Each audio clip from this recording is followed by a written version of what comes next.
All right, everyone, welcome back for another deep dive. This one's a bit of a doozy. Yeah. We are talking about the markets. Yeah. And I don't know if you've checked your portfolio lately, but you're probably seeing a whole lot of red. Uh, we are talking about the Dow Jones Industrial Average plummeting over 1,100 points. Oh, wow. It's a first 10-day losing streak. Since 1974, Wow. the S&P 500 and the NASDAQ are also down significantly.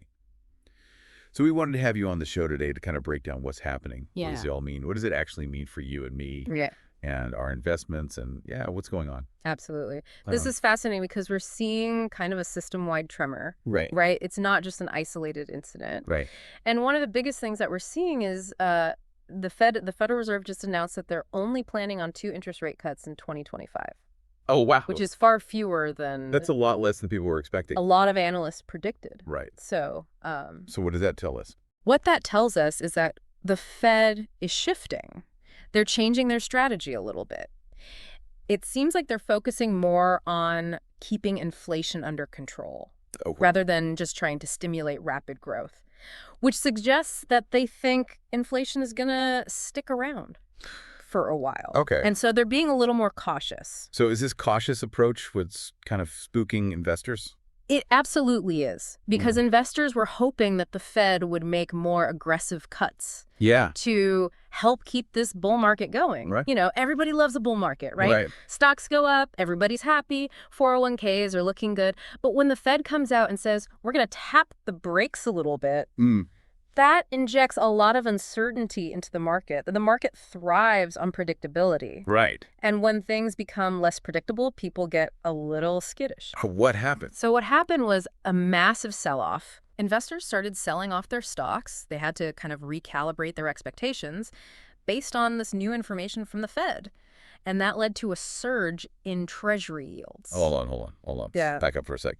What are Treasury yields? Okay, so Treasury yields, it's basically the return that an investor can expect from holding U.S. government debt. No. So you're essentially lending money to the government, and they're paying you back with interest. And when yields go up, it means investors are demanding a higher return for lending that money. Because it's riskier. It could be perceived as riskier, yeah. Or maybe there are other investment opportunities that are looking more attractive, so they want a bigger payout to compensate for that risk.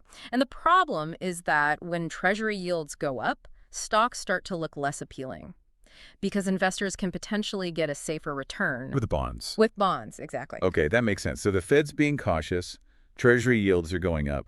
That's putting pressure on stocks, and the Dow is feeling it. Oh. We were just talking about it. It hit a record high of over 45,000 on December 4th, just a couple of weeks ago. Okay. Now it's down 6%, and it seems like it's just going to keep sliding. Yeah, it's a slippery slope right now. And it all goes back to those broader economic concerns. The economic outlook for 2025 is pretty shaky. We've got persistent inflation. Okay. We've got low unemployment, which creates this really complex situation for the Fed. Well, help me understand that. Low unemployment is usually a good thing, right? It is, yeah, Well. typically. But when you have low unemployment, it usually leads to higher wages. Okay. Because employers are competing for workers, Uh. and they have to offer more money to attract them. But then those higher wages can actually contribute to more inflation. I see. Because people have more money to spend, demand goes up, prices go up. So the Fed is in this really tricky spot. They're trying to control inflation, but they also don't want to cause a recession. So it's like walking a tightrope. Yeah. They got to be really careful. So it's not just about the stock market, right? No, it's not. It's the entire financial system. The whole thing, even cryptocurrencies. Yeah. Which usually aren't as affected by what's happening in the traditional economy. Even Bitcoin has taken a hit. Wow.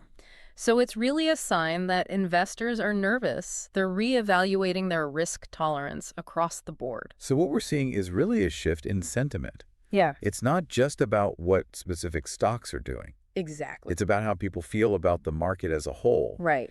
And right now, there's a lot of uncertainty. There is. And to add to that uncertainty, Yeah. we have the potential return of Trump Oh, to yeah. the political scene. That always throws a wrench in things, doesn't it? His policies, tax cuts, deregulation, his focus on economic growth could really shake things up. Yeah, it's hard to predict.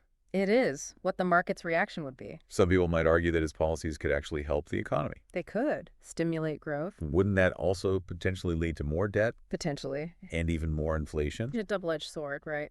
You could see some positive effects in the short term, but there could be longer-term consequences. So what are the key takeaways for people who are trying to navigate all this?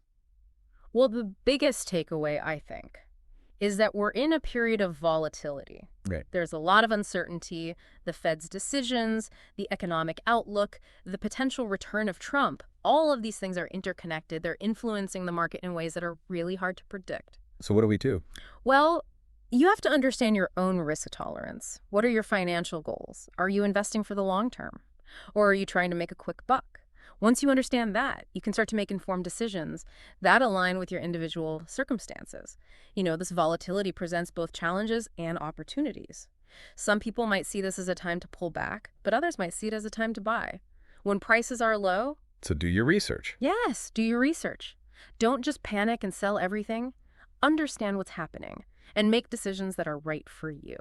That's great advice. Knowledge is power, even in times of uncertainty. Absolutely. Well, this has been a really interesting deep dive. I think we've covered a lot of ground. We've talked about the Fed's decisions, the economic outlook, and of course the potential return of Trump, Right. and how all of these things are kind of swirling together to create this really volatile market environment.